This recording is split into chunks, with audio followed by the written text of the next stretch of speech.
साग मैंने खरा दिन आसीगलानी आम स्किन पाई लिंब पत्र बहुत भल होता है। यहाँ ऑल स्किन टाइप्स मु गोटे साबुन बनई लिंब पत्र आपण मानक देखो ये सबू स्किन जार जो स्किन हो समस्ते यूज करेंगे। चलते देखी ना केमी मो साबुन बनई देखो ये विटामिन ई कैप्सूल इभियन नहीं इभियनटा आम मुहर लगाते यहाँ बहुत भल होता है। यहाँ स्किन ग्लेज करे आ देखो किसी लिंब पत्र नहीं आ गोटे प्योर साबुन नहीं मुझे अधा यूज करी प्योर साबुन भी आम मुहर लगाते से मुझे साबुनटा नहीं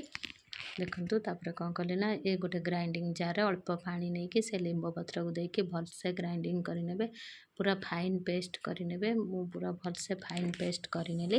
फाइन पेस्ट कर नहीं सारापर गोटे छंका आणिकी चा छंका आणिकी छांकीदेली ये जो छंका छांकिली से जो खदड़ गुड़ा बड़े आपड़ बिल्कुल फोपाड़े आपड़ या मुंडरे लगेदेवे जदि आपंकर रूपी होड़े कमिज आपको भी आप पानी आउ टे पूरे देकी स्प्रे बटल पूरे स्प्रे करेंगे मुंडरे ना आपको सुखैकी भी आप मुंडरे तेल सहित लगे पारे बिल्कुल रूपी हेनी रूपी कमिज। तापर देखो मुझे प्योर साबुन को ग्रेट करनेली अधा प्योर साबुन को गोटे जगह ग्रेट करनेली से प्योर साबुन को ग्रेट कर सारापर मु गरम पानी देवी गरम पानी उपर थोबी से गिनाटा को थोइकी भलसे मेल्ट करना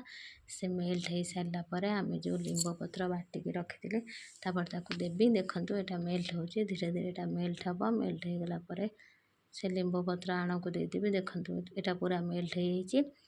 से लिंब पत्र को देदेली देदेकी भलसे फुटई ने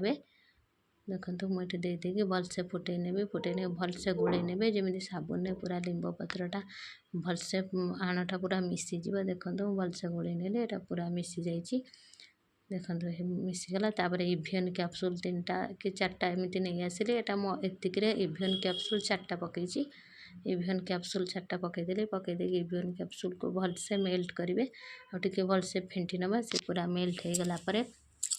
ताको गोटे पात्र काढ़ी जदि आपण मैंने मो चैनल देखुं आपण मैंने जदि मो चैनल नुआ मो चैनल को लाइक शेयर सब्सक्राइब निश्चय करेंगे एमती भल भल वीडियो देखापी मो चैनल को निहाती लाइक शेयर सब्सक्राइब करेंगे सब्सक्राइब करने को केवे भी भूलें।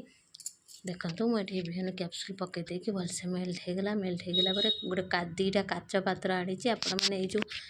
चाह पीती से कप्रे भी करेंगे मो बाहर नाला मु 2टा काच पात्र नहीं गली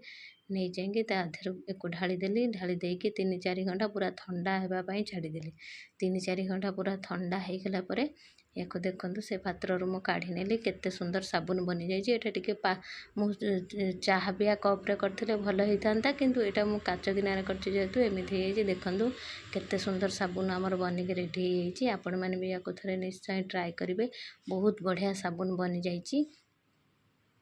देखो ये केते सुंदर भाव 2टा साबुन मु बन नहीं एतिक मोर 2टा साबुन है आप बेसी करेंगे मुझे देखो हाथ लगे देखो साबुनटा केते सुंदर फेण हो जमी साबुन डिटो सेमती है देखो केते सुंदर फेण हो